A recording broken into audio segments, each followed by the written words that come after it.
أعوذ بالله من الشيطان الرجيم. بسم الله الرحمن الرحيم. السلام عليكم ورحمة الله وبركاته. پدران و مادران عالی قدر و برادران و خواهران اهل اسلامی من،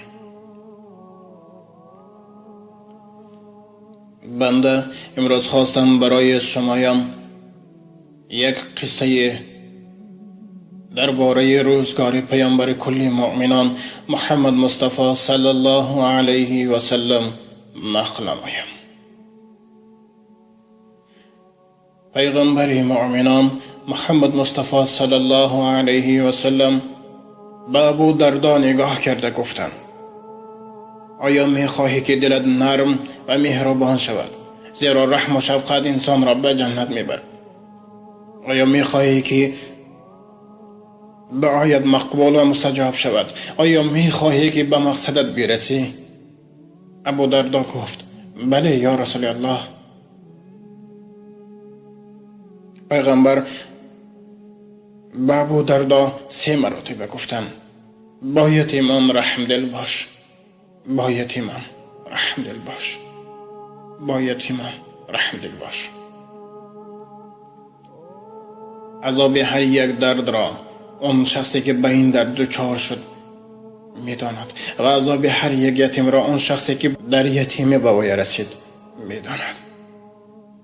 از این را کسی که با یتیمان رحم دل باشد در جنت همراه من در یک جای می نشیند. گفتند رسول الله روز عید فطر بعد نماز با صحابگان راه رفته ایستاده بودند و راه آنها با اون جایی که کودکان بازی میکردند راست آمد. روز فطر فرزندان را لباس تازه و آزاده پوشانیده با اشترهای خرد سوار کرده پدرهایشان با خوش و خرسندی بازی می داشتند و همه شاد خرم بودند. در همین وقت چشم رسول الله به کودک خرد و ناچاری که در چیت راه گریه میکرد افتاد. رسول الله نزد اون کودک آمدند و پرسیدند: برای چه گریه میکنی؟ برای چه مثل دیگران شاده و خرسنده میکنی؟ کودک جواب داد: یا رسول الله، پدرم در جنگ شهید شد، مادرم باشد به شوهر برآمد، پدر یوگای به من لباس خریداری نکرد و بر زمین مرا از خانه راند. اگر پدرم حیات می بود مرا با اشترها سوار می کرد و لباس نو و نو خریداری می کرد. این سخن را گویان اون کودک گریه می کرد. رسول الله گفتند: آیا می خواهی که من پدری تو شوم؟ و آیا می خواهی که عایشه مادر تو شود؟ فاطمه خواهرت شدنش را می خواهی؟ حسن و حسین جنهایت شدنش را می خواهی؟ گریه مکن فرزندم، من پدری تویم.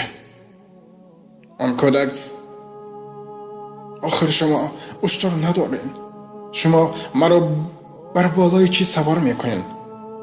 اونها را بینین در اشترهای خود سوار شده خرسند گشتم. میگوید: فرزندم، من برای تو یک اشتر بهتری میشم، بر بالای من سوار شد. پیغمبر محمد مصطفی صلی الله علیه و سلم آن کودکی خرد یتیم را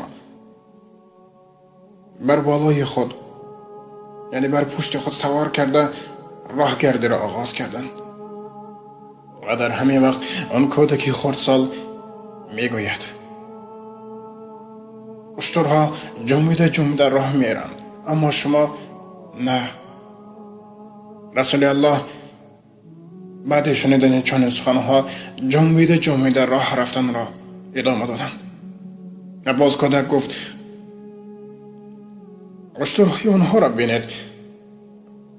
آواز برآورده اوف اوف اوف گویان راه میرند اما شما آرام راه رفته ایستاده اید.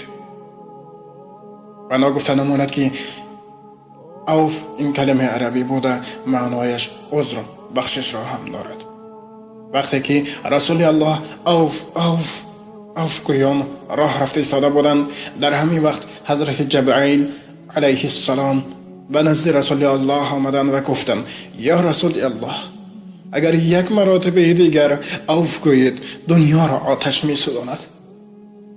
برادران و خواهران اهل اسلامی من، پدران و مادران اهل قدر، این را بینید که پیامبر مؤمنان محمد مصطفی صلی الله علیه و سلم با یتیمان چگونه رفتار میکرد.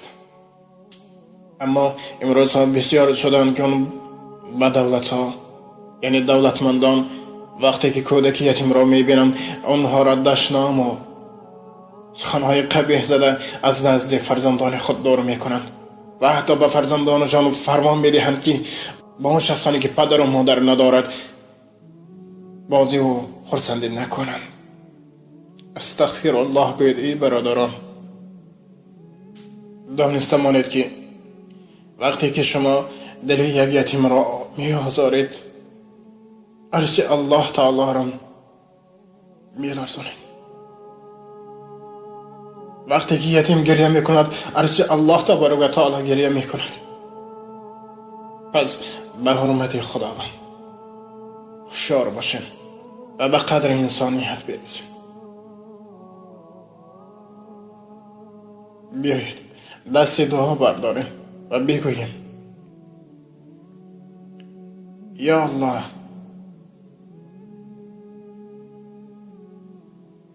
هر یک من فرزند یتیم و ناچار را در پناه خود نگه دار و از دست ظلمکاران و نابکاران ایمن نگه دار و الهی محبت مرا، عاقبت مرا بین انسانیت مستحکم کن و الهی مرا پیروی رسولت بگردان. برادران و خواهران اهل اسلام من، وقتی که ما توبه میکنیم انشاءالله خداوند غفور و رحیم است، میبخشد. پس به حرمت خداوند در نزد فرزندان یتیم فرزند خود را صله و بوسه کرده، اون فرزند یتیم را حالا که دل او پاره پاره شده است سخت‌تر دل او را نشکنین. برعکس فرزندانتان را درس دهین تا که با اون فرزندان یتیم شاد و خرسندی کند، تا اینکه آنها از این دنیای بی‌رحم و بی‌شفقت دلگیر مشوند. این دنیا راه پست و بلند بسیار دارد. پس به حرمت خداوند به قدر هر یک نعمت الله برسیم و با انسانیت با اون دولت و ثروتش نگاه کرده با همه دهیم. زیرا روزی که ما می رویم ما را فقط به یک اسب چوبین سوار کرده بعداً به خاک می سپارند. اون مال و دولتی که ما داشتیم به اولاد آینده ما می ماند، اما ما دست خالی از این دنیا می رویم. الهی الله تبارک و تعالی هر یک ما و شما را برای اهدنا الصراط المستقیم هدایت کند. و آخر الدعوانا الحمد لله رب العالمین. السلام علیکم و رحمت الله و برکاته. با احترام دوست و برادر شما امید رحمت. یا الله، ما بندگان گناهکار را از راه خطا، از راه شیطان و از وسواس آن، از راه نابکاری و از کردار ناشیم خودت برای راست هدایت گردان و هر یک فرزند یتیم را خدایا خداوندا ایمان کامل و عقل سالم نصیب روزی بگردان. آمین یا رب العالمین.